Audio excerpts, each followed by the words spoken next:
So hi అందరికీ నమస్తే, welcome to my channel. So this is my first video అనమాట. Thumbnail చూస్తుంటే మీరు how to get success in stock market, mainly ఇది for mainly beginners చేసే mistake ఏంటంటే సపోర్ట్లో ఉందా, రెసిస్టెన్స్లో జోన్లో ఉందా చూడరు. మళ్ళీ ట్రెండ్ డైరెక్షన్ కూడా అబ్జర్వ్ చేయరు. అబ్జర్వ్ చేయకుండా డైరెక్ట్ ట్రేడ్ ప్లేస్ చేసేసరికి ఏమైంది, లాస్లో బుక్ చేసుకుంటారు మళ్ళీ. సో ఏంటంటే ఫస్ట్ ట్రెండ్ డైరెక్షన్ చూడండి, ఏదర్ బుల్లిష్ ఉందా లేకపోతే బేరిష్ ఉందా ఉండి అది అబ్జర్వ్ చేసినాక నెక్స్ట్ ప్లాన్ ఆఫ్ యాక్షన్ చేయండి. సపోర్ట్ జోన్కి ఇప్పుడు మార్కెట్ సపోర్ట్ జోన్లో ఉందనుకోండి, డైరెక్ట్ ఇలా వెళ్ళిపోదు కదా, పుల్ బ్యాక్కి వస్తుంది కదా. ఒకసారి పుల్ బ్యాక్ వచ్చినప్పుడు ఇక్కడ ట్రేడ్ చేయండి, ప్లాన్ ఆఫ్ యాక్షన్ తీసుకోండి, ఎంట్రీ ఎస్ఎల్ దాకి కింద క్యాండిల్ లోలో పెట్టుకోండి, అలా ప్లాన్ ఆఫ్ యాక్షన్ చేయండి. సో ఇక్కడ మీరు చూసుకుంటే ట్రెండ్ బుల్లిష్ స్టార్ట్ అయిందని మనకు అర్థమైపోయింది, సపోర్ట్ జోన్లో వెళ్ళింది. పుల్ బ్యాక్ వచ్చినప్పుడు ఇక్కడ రీటెస్ట్ అయిందా, సో ఇక్కడ ఎంట్రీ చేయండి. ఈ ప్రీవియస్ లో ఉందా, అది ఎస్ఎల్ పెట్టండి. సో మినిమం 30+ పాయింట్స్ ఈజీగా వస్తాయి మీకు. ఇలా ప్లాన్ ఆఫ్ యాక్షన్ చేయండి. ఇలా ఒక 1 మంత్ ట్రై చేయండి, సక్సెస్ రేషియో ఆటోమేటిక్గా ఉంటుంది. ఫస్ట్ ట్రేడ్ పాజిటివ్ వచ్చిందంటే సెకండ్ ట్రేడ్ అసలు తీసుకోకండి. 1 మంత్ కంటిన్యూగా అలా చేయండి, ఓన్లీ సింగిల్ ట్రేడ్ చేయండి.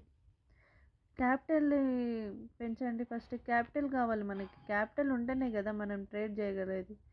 సో మీరు ఫస్ట్ క్యాపిటల్ని స్టోర్ చేయండి. 1 మంత్ కంటిన్యూగా చేశారనుకోండి, మీకు అలవాటు అయిపోద్ది, వ్యూ కూడా అర్థమైపోద్ది, ఏ డైరెక్షన్లో ఉంది, మనం ఎలా తీసుకోవాలి, ప్లాన్ ఆఫ్ యాక్షన్ ఎలా చేయాలి. ఇప్పుడు సెల్లింగ్ సైడ్ వచ్చేసింది మనకి, ఇక్కడ నుంచి ట్రెండ్ రివర్సల్ అయిపోయింది సప్లై జోన్ నుంచి. సో ఇక్కడ రీటెస్ట్కి వచ్చినప్పుడు మన ప్లాన్ ఆఫ్ యాక్షన్ ఉంది. సో వెయిట్ చేయండి మూమెంట్ కోసం. వెళ్ళిపోయింది కదా అని ఇక్కడ మధ్యలో ఎంటర్ కాకండి, ఎంటర్ కాకుండా వెయిట్ ఫర్ రీటెస్ట్కి వచ్చినప్పుడు ఇక్కడ ప్లాన్ చేయండి ఎంట్రీ, ఎస్ఎల్ ప్రీవియస్ పెట్టుకోండి,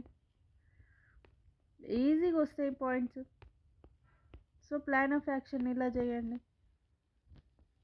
సక్సెస్ రేషియోస్ ఉంటాయి. ఇప్పుడు మీకు ఫస్ట్ ట్రేడ్ పాజిటివ్ వచ్చింది అనుకోండి, ప్రాఫిట్స్లో ఉన్నారు. సో ఫస్ట్ ట్రేడ్కి క్లోజ్ చేసేయండి, ట్రేడ్ ఆ డే ఎండ్ చేయండి. అలా 1 మంత్ కంటిన్యూగా ఓన్లీ 1 ట్రేడ్ తీసుకొని కంటిన్యూగా ఉంటే మీకు క్యాపిటల్ కూడా ఇంక్రీజ్ అయ్యిద్ది, మీరు వ్యూ ఆఫ్ మార్కెట్ కూడా చేంజ్ అయిపోద్ది, పేషెన్స్ లెవెల్ పెరుగుద్ది. అలాగే మీరు మార్కెట్ను కూడా అబ్జర్వ్ చేయాలి. ట్రేడ్ అయిపోయిన తర్వాత ఒక కొన్ని మంత్స్ మీరు అబ్జర్వ్ చేయాలి, లైవ్ మార్కెట్లోనే అబ్జర్వ్ చేయాలి. మార్కెట్ అయిపోయాక అబ్జర్వ్ చేస్తే మీకు యూజ్ ఉండదు. So candle sticks reading important మనకి. సో అబ్జర్వ్ చేయాలి బిహేవియర్ ఎలా అవుతుంది. లేదంటే మళ్ళీ మెయిన్ కీ పాయింట్ ఏంటంటే ఎప్పుడైనా మన జోన్స్కి మార్కెట్ వచ్చినప్పుడు ప్లాన్ ఆఫ్ యాక్షన్స్ ఉండాలి. మధ్యలో ఎక్కడ ఉన్నా కూడా ప్లాన్ చేయకండి. మీ ప్లాన్ ఆఫ్ యాక్షన్ బట్టి, మీ రూల్స్ బట్టి మన జోన్స్కి వస్తేనే, మీ ఏదైతే మీరు అనుకుంటారో, ఏదైతే మీ సెటప్ ఉంటుందో, సో ఆ జోన్స్కి మనకి వస్తేనే అక్కడ ఏదన్నా మన క్యాండిల్ స్టిక్స్ ఫామ్ అవుతే దాన్ని బట్టి ప్లాన్ ఆఫ్ యాక్షన్ చేయండి తప్ప ఎక్కడ మిడిల్లో ఎంటర్ కాకండి, మిడిల్లో అయ్యి ప్లాన్ ఆఫ్ యాక్షన్ చేయకండి. డైలీ ప్రాఫిట్స్లో ఉన్నారంటే ఫస్ట్ ట్రేడ్ క్లోజ్ చేయండి, ఓవర్ ట్రేడింగ్ అస్సలు చేయకండి.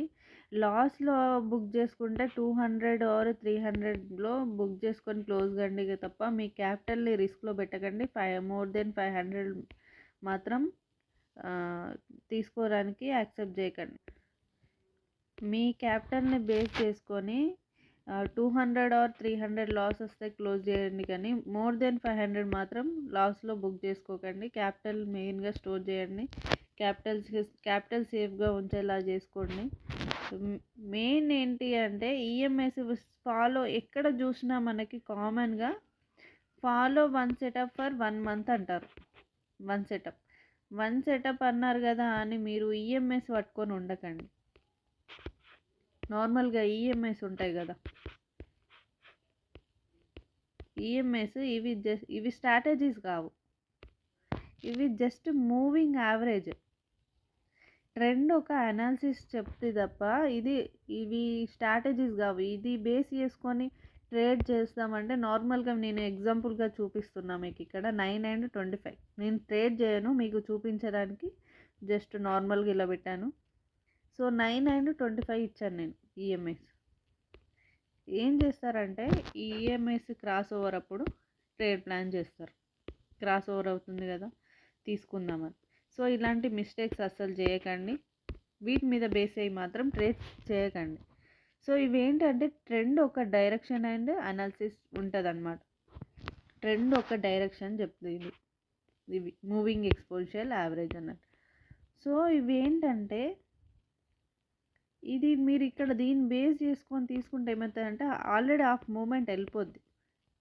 తర్వాత ఇక్కడ డౌన్ సైడ్ ఇప్పుడు ఎగ్జాంపుల్ చూసుకుంటే ఇక్కడ సెల్లింగ్ స్టార్ట్ అయింది, కానీ ఇక్కడ మనకి ఇక్కడ క్రాసింగ్ జరిగింది. సో మీరు ఇక్కడ క్రాసింగ్ చేస్తే ఆల్రెడీ హాఫ్ మూమెంట్ వెళ్ళిపోయింది, పడిపోయింది. మీరు ఇక్కడ తీసుకుంటే ఇక్కడ నుంచి బౌన్స్ అయింది అనుకోండి, లాస్లో బుక్ అవుతారు కదా.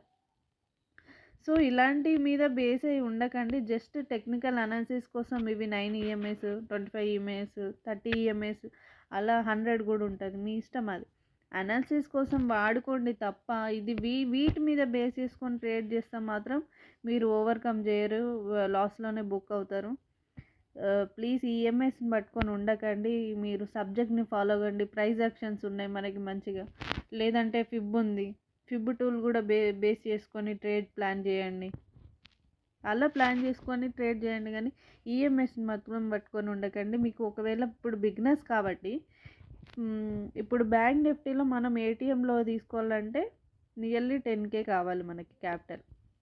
ఒక లాట్తో చేయాలంటేనే 10K క్యాపిటల్ కావాలి. సో ఇంత పెట్టలేరు కాబట్టి బడ్జెట్ ఇబ్బంది కాబట్టి మీరు ఒక 4-5K పెట్టి మంత్లీ ఒక 4K 5K ఇన్వెస్ట్ చేసి ఓటీఎంలో తీసుకోండి, అవుట్ ఆఫ్ ద మనీలో తీసుకొని ట్రేడ్ చేయండి, ప్రాక్టీస్ చేయండి. అవుట్ ఆఫ్ ద మనీలో తీసుకోమన్నా కదా అని మళ్ళీ 30 పాయింట్స్ కోసం 50 పాయింట్స్ కోసం వెయిట్ చేయొద్దు, ఎందుకంటే ప్రీమియం డీకే అయిపోద్ది. సో ఏం చేస్తారంటే ఓటీఎంలో తీసుకున్నప్పుడు మీరు మినిమం 15 or 20 పాయింట్స్కి క్లోజ్ చేసుకునేలా చేయండి. ఫస్ట్ పేపర్ ట్రేడ్ చేయండి. ఫ్రంట్ పేజ్ ఉన్నాయి, నార్మల్గా యాప్స్ ఉన్నాయి కదా. సో అక్కడ పేపర్ ట్రేడ్ చేసినాక ఫ్రంట్ పేజ్ కూడా ఉంది. సో ఇక్కడ ప్రాక్టీస్ చేయక మీకు వర్కౌట్ అయ్యాక నెక్స్ట్ అప్పుడు రియల్ మార్కెట్లోకి వచ్చి మీరు ప్లాన్ చేయండి, ట్రేడ్ ప్లాన్ చేయండి. అప్పుడు మీకు సక్సెస్ రేషియో ఉంటుంది. సో డైరెక్ట్గా మీరు మార్కెట్లోకి రాకండి, కొంచెం పేషెన్స్తో వెయిట్ చేసి ప్రాక్టీస్ అయ్యాక మార్కెట్లోకి రండి. ఒక 4K పెట్టి అలా ట్రై చేయండి.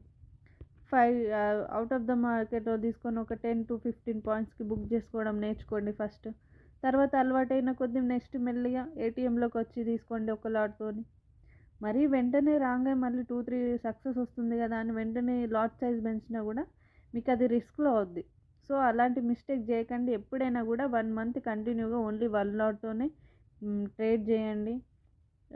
సక్సెస్ వస్తుంది కదా అని 2-3 లాట్స్ వేసేసరికి అప్పుడే మీకు ఏమైనా మిస్టేక్ అయితే మాత్రం ఇన్ని రోజులు చేసిందంతా క్యాపిటల్ వెళ్ళిపోద్ది, మొత్తం వాష్ అవుట్ అయింది. సో మీరు ఇన్ని రోజుల్లో చేసిందంతా వెళ్ళిపోద్ది ఒక ట్రేడ్లో. సో అలాంటి లాట్ సైజ్ పెంచి మాత్రం అప్పుడే ట్రేడ్ చేయకండి. ఒక 2-3 months టోటల్గా కంప్లీట్గా మీకు ప్రాక్టీస్ అయ్యాక అప్పుడు లాట్ సైజ్ పెంచండి. మెయిన్లీ ఏంటంటే ఐస్ని ట్రైన్ చేయండి.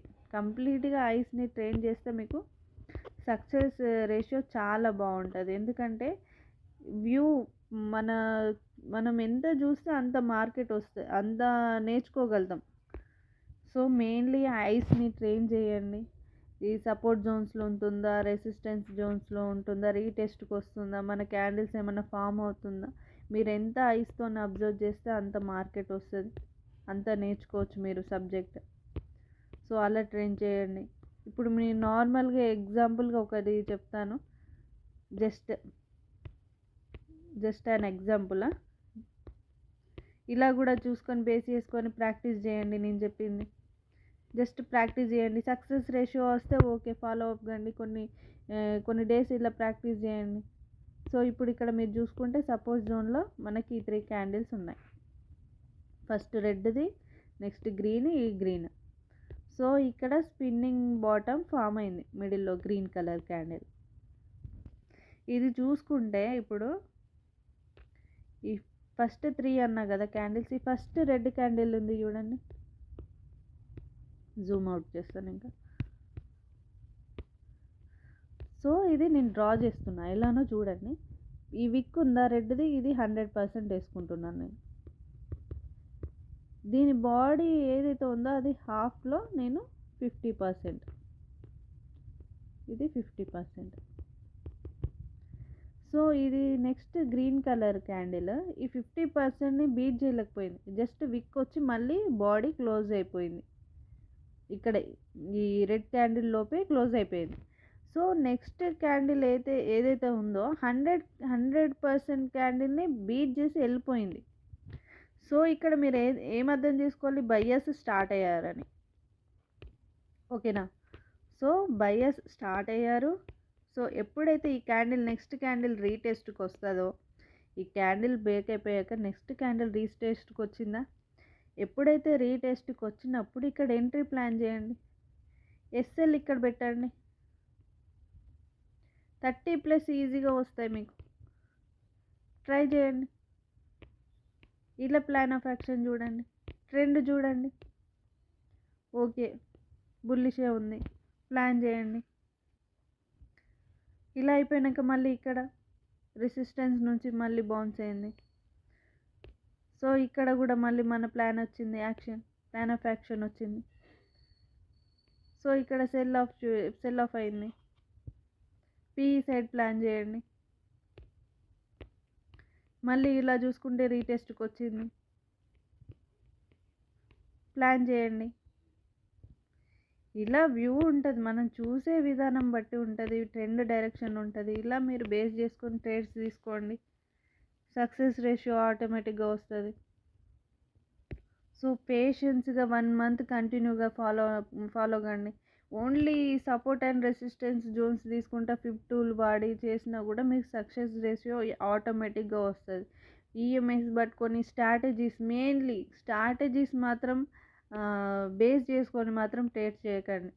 స్ట్రాటజీస్ ఏంటంటే మీకు ఇండికేటర్ ఇలా రాగానే ఇలా వెళ్ళిపోద్ది, ఆల్రెడీ మీకు ఈఎంఐ ఇలా చూపిస్తుంది అప్ సైడ్ ఉందని, ఏదైతే స్ట్రాటజీ అనుకుంటారో ఆల్రెడీ ఇలా వెళ్ళిపోయిన తర్వాత మీరు పెట్టి ఏం లాభం, ట్రేడ్ ఆల్రెడీ మూమెంట్ వెళ్ళిపోద్ది. ఇప్పుడు ఈ క్రాస్ ఓవర్ అయింది. సో ఇంత పెద్ద క్యాండిలే మిస్ అయిపోయాము, ఇక్కడ క్యాండిల్స్ అన్నీ మిస్ అయిపోయాక ఇక్కడ క్రాస్ ఓవర్ జరిగితే ఆల్రెడీ హాఫ్ మూమెంట్ వెళ్ళిపోయింది, ఇదంతా వెళ్ళిపోయింది. ఇక్కడ ఎంటర్ అవుతే ఇక్కడ నుంచి మళ్ళీ బౌన్స్ అయితే ఏం చేస్తారు, కథం స్టాప్ లాస్ హిట్ కదా, లాస్లో ఉంటారు. సో ఇలాంటి బేస్ చేసుకొని మాత్రం ట్రేడ్ చేయకండి. ప్రైజ్ యాక్షన్స్ ఉన్నాయి, మనకి క్యాండిల్ స్టిక్స్ రీడింగ్ ఉంది, క్యాండిల్స్ని ఫాలో అప్ కండి, క్యాండిల్స్ని నేర్చుకోండి, ప్రైజ్ యాక్షన్ నేర్చుకోండి. అలా నేర్చుకొని బేస్ అయ్యి ట్రేడ్ చేయండి, కానీ ఈఎంఐస్ పట్టుకొని స్ట్రాటజీస్ మాత్రం పట్టుకొని ట్రేడ్ చేయకండి. ఇలా ఎప్పుడైనా కూడా లాస్లోనే అయిపోతారు. సో సబ్జెక్ట్ నేర్చుకోండి. సో ఈ వీడియో అయితే అర్థమైంది అనుకుంటున్నాను మీకు. సో ఫైనల్లీ మీకు అన్నీ ఇవి క్లియర్గా అర్థమైందని అనుకుంటున్నాను. హోప్ ఈ వీడియో హెల్ప్ఫుల్ అవుతుందని.